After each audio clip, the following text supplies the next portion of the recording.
Ready. হ্যাঁ, আসসালামু আলাইকুম এভরিওয়ান, কেমন আছো সবাই? আশা করি সবাই ভালো আছো। আসলে খুবই খারাপ লাগে, প্রবাসের অবস্থা খুবই খারাপ। আর আমাদের বাংলাদেশের অবস্থা তো খারাপই। এই সরকার আসছে, ওই সরকার যাচ্ছে, আমাদের দেশের সম্পদ নষ্ট হচ্ছে, দেশের মানুষ হয়রানি হচ্ছে। তো তোমাদের কাছে একটাই অনুরোধ, প্রবাসীদের জন্য দোয়া করবা। যারা মিডল ইস্টে আছে, মধ্যপ্রাচ্যে আছে, এক প্রকার যুদ্ধ চলতেছে, আরেক প্রকার এই যে ইকামা নিয়ে বিভিন্ন জালিয়াতির বিষয় নিয়ে খুবই হয়রানি ঝামেলা চলতেছে। তো আসলে দোয়া ছাড়া আর কিছুই নেই। যেহেতু আমাদের সরকার, আমাদের এম্বাসি, আসলে তারা এক প্রকার নাকে সরিষার তেল দিয়ে ঘুমাচ্ছে।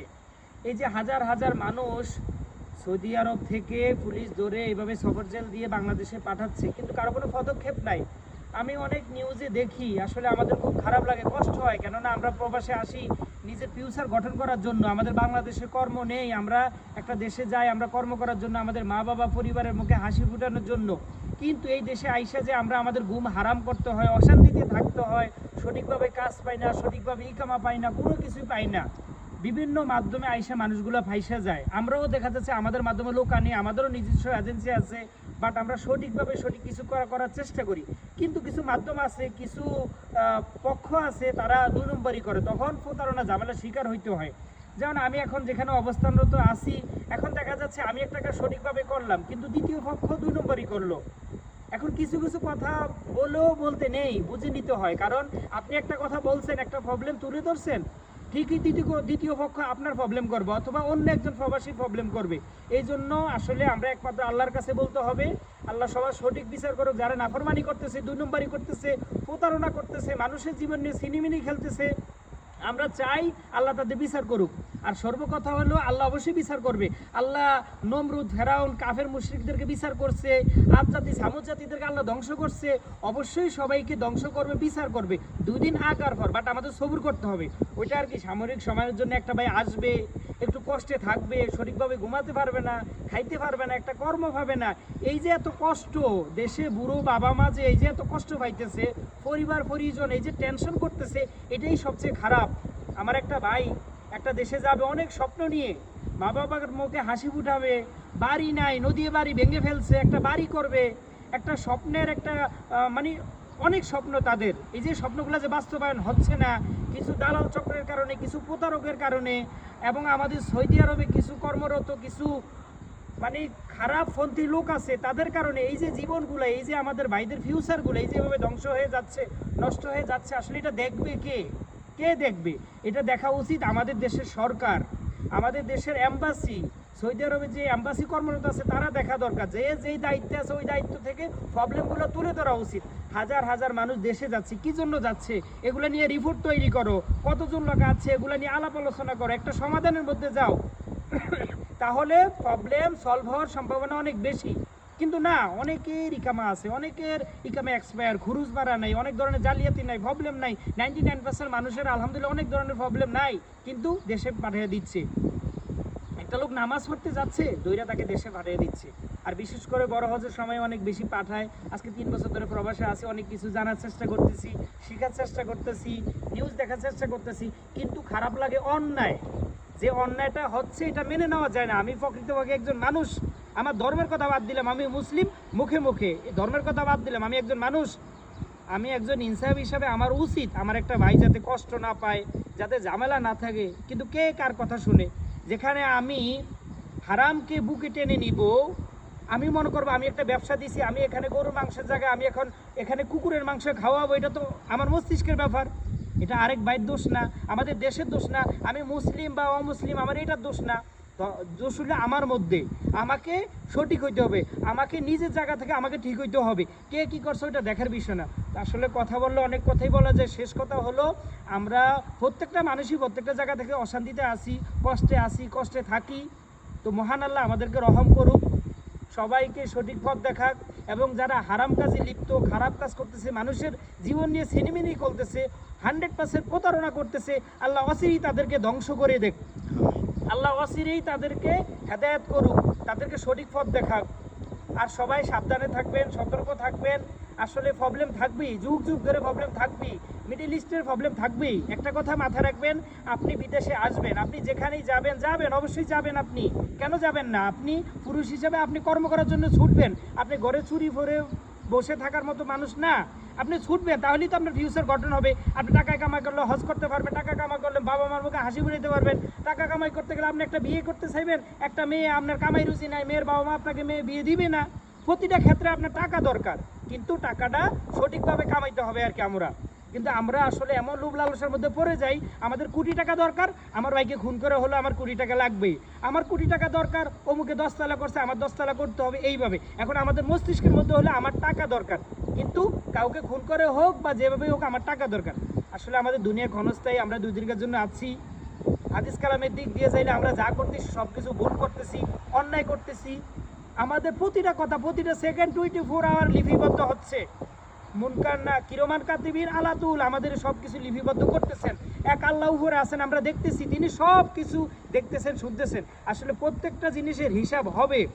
আমি কতদিনকার জন্য দুনিয়াতে আছি, কি করতেছি, কি খাইতেছি, কিভাবে টাকা কামাইতেছি, সব কিছুর হিসাব হবে। কিন্তু কথা হলে আমরা কয়জন ভাবি, কয়জন আমরা চিন্তা ফিকির করি। আমি 1 সেকেন্ড আছি, এখন আমার জবান আছে, 1 সেকেন্ড পরে আমি শেষ, আমি লাশ।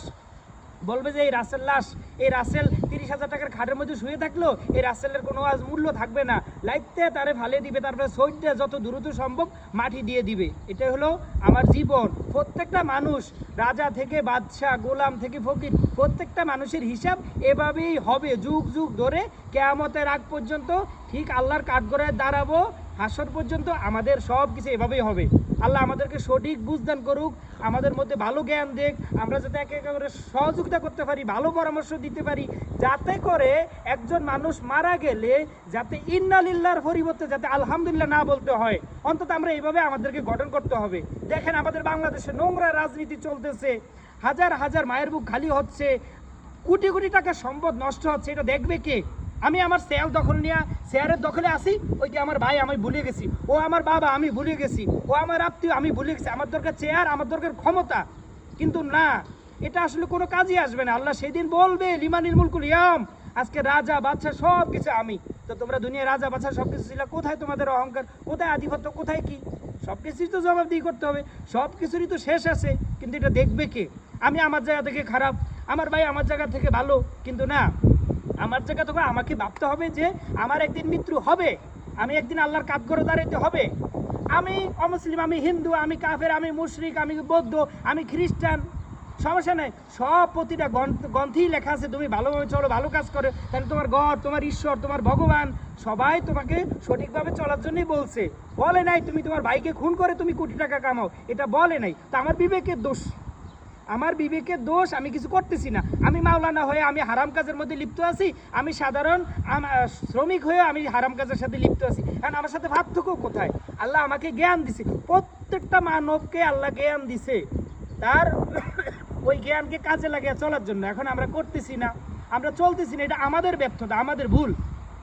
যাক, শেষ কথা হলো আমরা সবাই সবার জায়গা থেকে ভালো থাকার চেষ্টা করবো ইনশাআল্লাহ। এক আল্লাহকে রাজি খুশি করার জন্য আমরা ওইভাবে চলতে হবে।